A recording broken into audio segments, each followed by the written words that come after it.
Hello বন্ধুরা, কেমন আছো সবাই? আরও একটি ইনফরমেটিভ এবং হেল্পফুল ভিডিও নিয়ে চলে আসলাম বাংলা স্টাডি হাব চ্যানেলে। আজকের এই ভিডিওতে আমরা উচ্চ মাধ্যমিক দ্বাদশ শ্রেণীর থার্ড সেমিস্টারের জন্য রাষ্ট্রবিজ্ঞান বিষয়ের পঞ্চম অধ্যায় অর্থাৎ ইউনিট 5 থেকে 70টি অত্যন্ত গুরুত্বপূর্ণ এমসিকিউ প্রশ্ন নিয়ে আলোচনা করব। তোমরা যারা এবার উচ্চ মাধ্যমিক থার্ড সেমিস্টার রাষ্ট্রবিজ্ঞান পরীক্ষার্থী, ভিডিওটি স্কিপ না করে পুরোপুরি দেখো, তোমাদের অনেকখানি প্রিপারেশান কমপ্লিট হয়ে যাবে। দেখো, এই পঞ্চম অধ্যায় বা ইউনিট 5 থেকে যে প্রশ্নগুলো আসতে পারে। প্রথম প্রশ্ন, ভারতীয় সংবিধানের কোন অংশে মৌলিক অধিকারগুলি আলোচিত হয়েছে? এর উত্তর হলো তৃতীয় অংশে।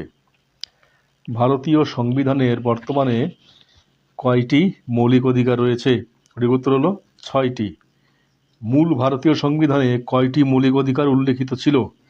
উত্তর হলো 7টি।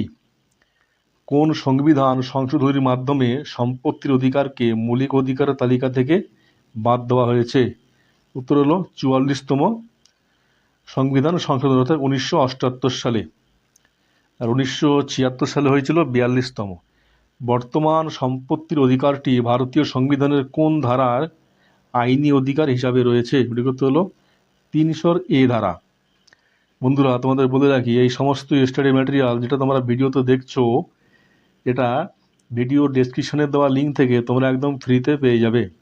এবং রাষ্ট্রবিজ্ঞানের থার্ড সেমিস্টারের অন্যান্য অধ্যায়ভিত্তিক প্রশ্ন উত্তর এবং এবিটিএ টেস্ট পেপার সলভের যে ভিডিওগুলো আছে, তোমরা আমাদের চ্যানেলের প্লেলিস্ট থেকে পেয়ে যাবে। ভারতীয় সংবিধানের কত নম্বর ধারা থেকে কত নম্বর ধারায় মৌলিক অধিকারগুলি বর্ণিত হয়েছে? উত্তর হলো 12 থেকে 35 নম্বর ধারায়। আইনের চোখে সবাই সমান এবং আইনের দ্বারা সমভাবে সংরক্ষিত, এটি কত নম্বর ধারায় বলা হয়েছে? উত্তর হলো 14 নম্বর ধারায়। ভারতীয় সংবিধানে অস্পৃশ্যতা দূরীকরণ এর কথা কত নম্বর ধারায় বলা হয়েছে?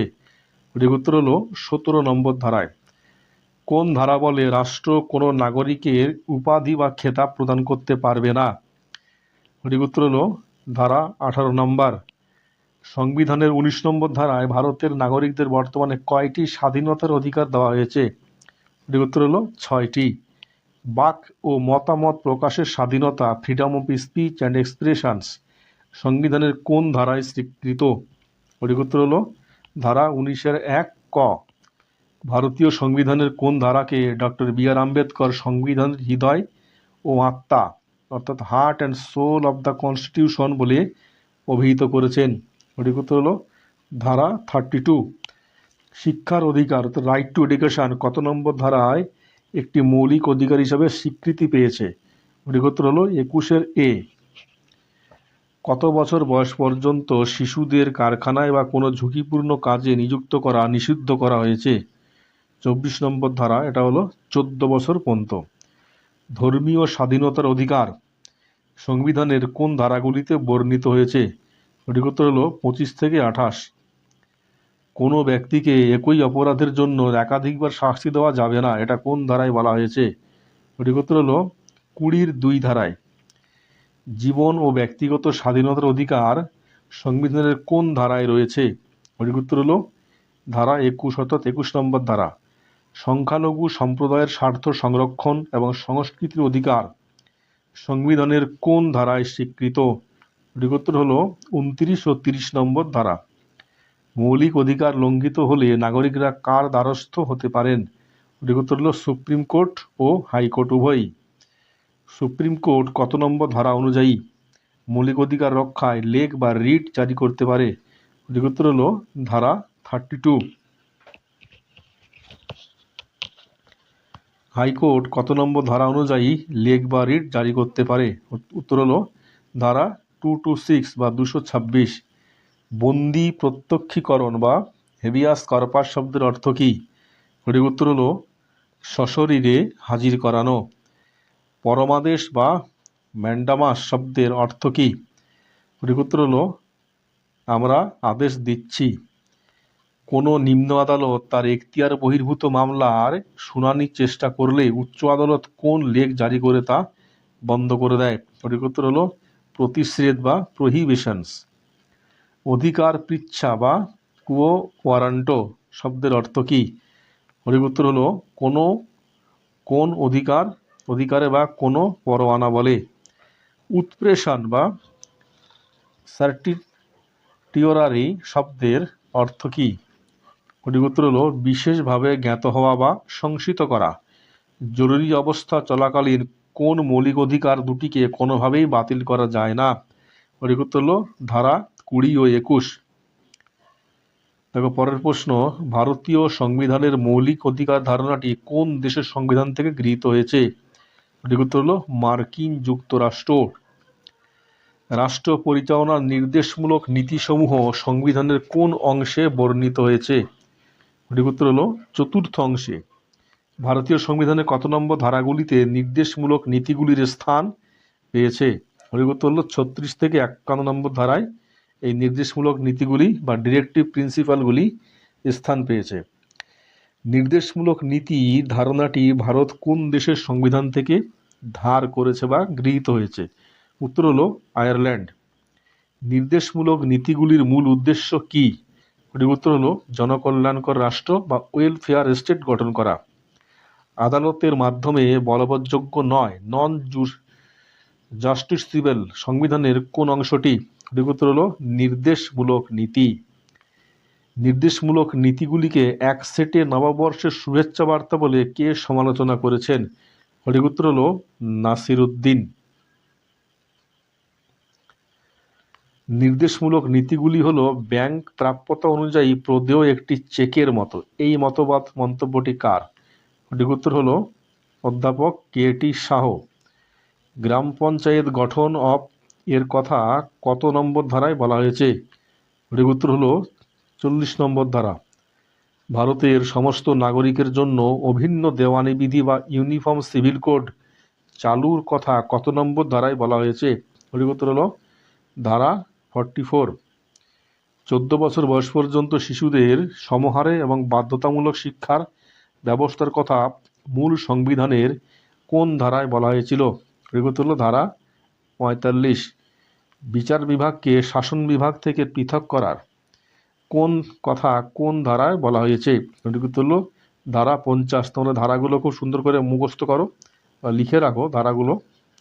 আন্তর্জাতিক শান্তি ও নিরাপত্তা রক্ষা এবং আন্তর্জাতিক আইনের প্রতি শ্রদ্ধা বৃদ্ধির কথা কোন ধারায় বর্ণিত? সঠিক উত্তর হলো ধারা 51। পরিবেশ সুরক্ষা এবং বন্যপ্রাণী সংরক্ষণের কথা নির্দেশমূলক নীতির কত নম্বর ধারায় যুক্ত করা হয়েছে? সঠিক উত্তর হলো ধারা 48 এ। কুটির শিল্পের প্রসার ও উন্নয়ন রাষ্ট্র সচেষ্ট হবে, এটি কোন ধরনের নীতির অন্তর্গত? সঠিক উত্তর হলো গান্ধীবাদী নীতি বা ধারা নম্বর 43। সমান কাজের জন্য সমান মজুরি সংবিধানে এটি কি হিসাবে স্থান পেয়েছে? সঠিক উত্তর হলো নির্দেশমূলক নীতি বা ধারা 39 ঘ। নির্দেশমূলক নীতিগুলিকে সাধারণত কয়টি ভাগে ভাগ করে আলোচনা করা যায়? সঠিক উত্তর হলো 3টি: সমাজতান্ত্রিক, গান্ধীবাদী এবং উদার বুদ্ধিজীবী নীতি।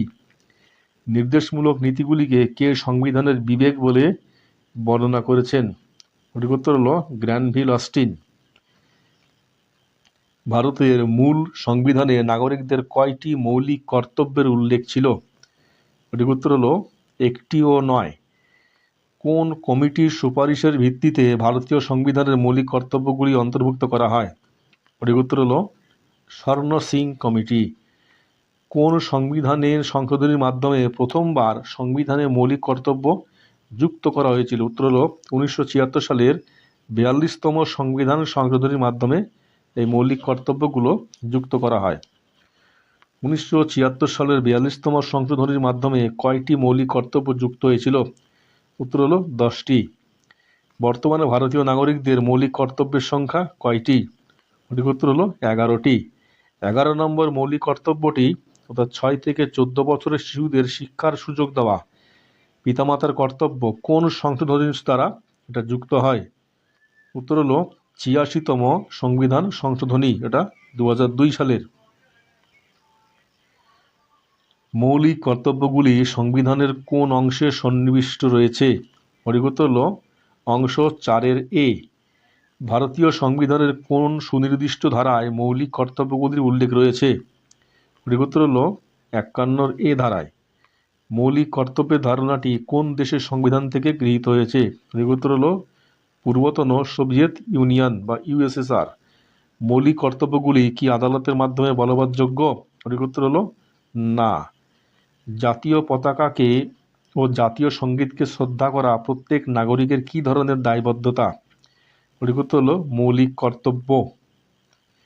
ভারতের সার্বভৌমত্ব, একতা ও সংহতি রক্ষা করা এবং তা অক্ষুণ্ণ রাখা প্রতিটি নাগরিকের একটি, সঠিক অপশনটি হলো মৌলিক কর্তব্য।